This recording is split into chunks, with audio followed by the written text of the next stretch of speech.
বিশ্ব পরিবেশ দিবসে চণ্ডীতলা থানার অভিনব উদ্যোগ সবুজ বিচার আদালত। বিশ্ব পরিবেশ দিবস 2025-এ চণ্ডীতলা থানা এবং গড়লগাছা হাই স্কুলের যৌথ প্রচেষ্টায় অনুষ্ঠিত হলো এক ব্যতিক্রমী উদ্যোগ সবুজ বিচার আদালত, যা আয়োজন করা হয়েছিল খোলা আকাশের নিচে স্কুলের সবুজ চত্বরে। এই প্রতীকী আদালতে প্রথমবারের মতো ছোটখাটো অপরাধে অভিযুক্তদের যেমন ট্রাফিক লঙ্ঘন বা সামাজিক বিশৃঙ্খলা শাস্তি দেওয়া হলো অর্থদণ্ড নয়, বরং পরিবেশ বান্ধব কাজের মাধ্যমে। শাস্তির মধ্যে ছিল স্কুল প্রাঙ্গণে গাছ লাগানো, কাছাকাছি খাল ও প্লাস্টিকে ভরা এলাকা পরিষ্কার করা। এই আদালতের বিচারপতির দায়িত্বে ছিলেন সবুজ বিচারক গড়লগাছা হাই স্কুলের ছাত্রছাত্রীরা, যারা হাতে কলমে শিখল নাগরিক সচেতনতা, পরিবেশ রক্ষা ও পুলিশ সম্প্রদায়ের সহযোগিতার মূল্য। আদালতের আগে পরে চিত্র, ছাত্রদের অভিজ্ঞতা এবং এলাকার মানুষের প্রতিক্রিয়া সামাজিক মাধ্যমে ছড়িয়ে পড়ে এবং ব্যাপক প্রশংসা লাভ করে। এই অভিনব উদ্যোগ শুধু আইন প্রয়োগের ধারণাকেই বদলে দিল না, বরং দেখিয়ে দিল ন্যায় বিচারও হতে পারে সবুজ এবং পুলিশরাও হতে পারে পরিবেশ রক্ষক। এটি নিঃসন্দেহে চণ্ডীতলা থানার এক গর্বের মুহূর্ত, যেখানে দায়িত্ব পালনের সঙ্গে যুক্ত হলো সম্মান ও স্থায়িত্বশীলতার বার্তা। এই দিনটা আজকে স্পেশালভাবে পালন করা হচ্ছে, কিন্তু আমরা প্রত্যেকদিন খেয়াল রাখা উচিত, আর অবশ্যই হেলমেট পরা উচিত বাইক চালানোর টাইমে।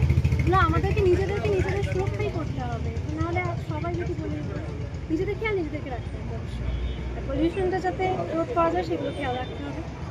ঠিক, কি নাম তোমার? তৃষা চ্যাটার্জি। জাস্টিস হয়েছে, কেমন লাগছে গ্রিন জাস্টিস কোর্টে বসে? গ্রিন জাস্টিস কোর্ট এটার দুটো জিনিসের ওপর একসাথে প্রভাব ফেলছে, সেটা হচ্ছে আমাদের পরিবেশের ওপর এবং আমাদের ট্রাফিক নিয়মের ওপর। আমাদের যখন রাস্তাঘাটে প্রচণ্ড গাড়ি চলে, সেখানে এতটাই ধুলোময়লা হয় যে আমাদের অনেক মানুষেরই, বয়স্ক হোক, এখনকার দিনে অনেক কম বয়স থেকেই সবাই শ্বাসকষ্টের রোগ দিচ্ছে। সেই শ্বাসকষ্ট কমাবার জন্য এই গাছ লাগানো খুব সুন্দর উদ্যোগ। এবং তাছাড়াও আমাদের গ্রিন জাস্টিস কোর্ট এর সাথে আমাদের স্কুলে অনেক ছাত্র আছে, তারাও জানতে পারছে যে গাছ লাগানোর উপকারিতা কী, গাছ লাগাবো কেন এবং ট্রাফিক নিয়মের মানবো কেন। এই কিছুক্ষণ আগে একজনের ছিল যে লাইসেন্স নাই, সেই লাইসেন্স ছাড়া গাড়ি চালানোর জন্য কতটা বড় অপরাধ হতে পারে সেটাও আমরা জানতে পারি। তাছাড়াও আমাদের গাছ লাগানো, আমাদের গৌতম স্যার আগে অনেকবার উদ্যোগ নিয়েছেন। আমাদের স্কুলে যখন সাধারণত প্রজেক্ট হয় 9-10-এ, সেইটাতে আমাদের গাছের টব বানিয়ে আনতে বলে, মানে টবে করে গাছ আনতে বলেছিল, সেই উদ্যোগেও আমরা করেছি। এবার এই উদ্যোগটা আমাদের খুব ভালো লেগেছে। তো আজকে বিশ্ব পরিবেশ দিবসে কি বার্তা দেবে? আমরা একটাই বার্তা দেবো যে প্রথমত ট্রাফিক নিয়মের মেনে চলুন, কারণ ট্রাফিক নিয়মের থেকে এটা কোর্টটা বসেছে আমাদের। ট্রাফিক নিয়মটা অবশ্যই মেনে চলুন, হেলমেট অবশ্যই পরুন, এবং তাছাড়াও যতটা পারেন যদি একটা গাছ কাটেন দুটো গাছ লাগাবেন, এবং যদি বাড়িতে একটা ছোটো বারান্দা থাকে সেখানে মাত্র দুটো গাছ বা একটা গাছ, একটা হলেও অনেক গাছ লাগাবার চেষ্টা করবেন।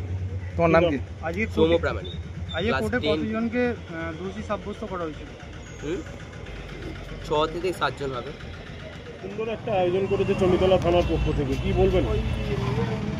আচ্ছা, গড়লগাছা হাই স্কুলের পক্ষ থেকে প্রথমত চণ্ডীতলা থানাকে আমরা সাধুবাদ জানাই, কারণ আজকের দিনটা যদিও প্রতীকী 5 জুন, কিন্তু আমরা যদি এইভাবে সচেতনভাবে সমস্ত কর্মকাণ্ড পরিচালনা করতে পারি, আজকে যে একটা প্রতীকী কর্মকাণ্ড এখানে পরিচালিত হলো ছাত্রদের মাধ্যমে, বিচার ব্যবস্থার মাধ্যমে, যে হেলমেট ছাড়া যারা গাড়ি চালাচ্ছে তাদেরকে হেলমেট পরার সচেতনতা, গাড়ির কাগজপত্র রাখার সচেতনতা এবং লাইসেন্স যুক্ত অবস্থায় গাড়ি চালানোর সচেতনতা দেওয়া হলো।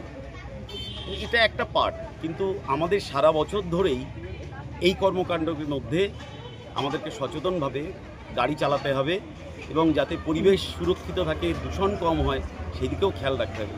এই ব্যাপারগুলো চণ্ডীতলা থানার উদ্যোগে যে গ্রহণ করা হয়েছে তার জন্য তাদেরকে আবারও আমি সাধুবাদ জানাই। এই বিশ্ব পরিবেশ দিবস আজকে, তার সঙ্গে এখানে দেখা যাচ্ছে যে গ্রিন জাস্টিস কোর্টও বসানো হয়েছে এবং এই কোর্টের মাধ্যমেই জাস্টিসরা তারা জাজমেন্ট শোনাচ্ছেন। এই ব্যাপারটা কীভাবে দেখছে? অ্যাকচুয়ালি বিশ্ব পরিবেশ দিবসের সূত্রপাত হয় 1972 সালে সুইডেনের স্টকহোমে একটা বিশেষ সম্মেলনের মাধ্যমে সূত্রপাত হয়েছে। জাতিসংঘ এটাকে 1974 সাল থেকে অ্যাপ্লাই করে এবং সারা পৃথিবীব্যাপী শিল্প বিপ্লবের পরবর্তী সময়ে যে দূষণ আমাদেরকে বিভিন্নভাবে প্রভাবিত করছে, বিশেষত গ্লোবাল ওয়ার্মিং, তো সেই জায়গাটা জাতিসংঘ দৃষ্টি দেয় এবং বিশ্ব পরিবেশটাকে রক্ষা করার ক্ষেত্রে এরকম একটা প্রতীকী দিনকে গ্রহণ করে। তো সেক্ষেত্রে যদি আমরা পরিবেশ সুরক্ষার ক্ষেত্রে সবথেকে সুরক্ষিত এবং গ্রহণযোগ্য মাধ্যম হলো সবুজায়ন। ফলে স্বাভাবিকভাবেই বিশ্ব পরিবেশ দিবসের সাথে সবুজায়নের একটা বিশেষ গুরুত্ব রয়েছে। সেই জন্য আমরা আজকে আমরা স্কুলেও করেছি বা থানার উদ্যোগে এই যে বৃক্ষরোপণ কর্মসূচি করা হচ্ছে, আমরা আশা রাখি এই ব্যাপারটা প্রতীকী হলেও এটা যেন সার্বজনীন হয় এবং সবাই যেন বৃক্ষরোপণের মাধ্যমে দূষণ নিয়ন্ত্রণের ব্যাপারটা আরও ভাবে। আপনার নাম? আমার নাম গৌতম পাল। আপনার ডেজিগনেশন? আমি অ্যাসিস্ট্যান্ট টিচার, জিওগ্রাফি সাবজেক্ট আমার, গড়লগাছা হাই স্কুলের শিক্ষক। ওকে, আপনাকে সেন্টেন্স করা হয়েছে একটা প্লান্ট ট্রি।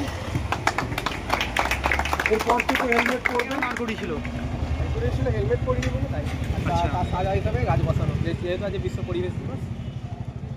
এই কোর্টের রায় কি দিল? ওদের রাহে ঠিকই আছে, খুবই ভালো। এই চণ্ডীতলা এই উদ্যোগকে কিরমভাবে দেখছেন? হ্যাঁ, ঠিকই দেখছি, কিন্তু আরেকটু পুলিশ অন্য দিক দিয়েও সচেতন হলে আরও খুব ভালো হয়। শুধুমাত্র হেলমেট তো নয়, দেখা যাচ্ছে মিডিয়াতে দেখা যাচ্ছে আরও যা ঘটনা, আমি বলতে চাইছি না, সেগুলোর দিক থেকেও আরও এরকমই সচেতন হলে আরও খুব ভালো। আপনার নাম? স্বাধীন ঘোষ। আপনি কোত্থেকে আসছিলেন? গড়লগাছা।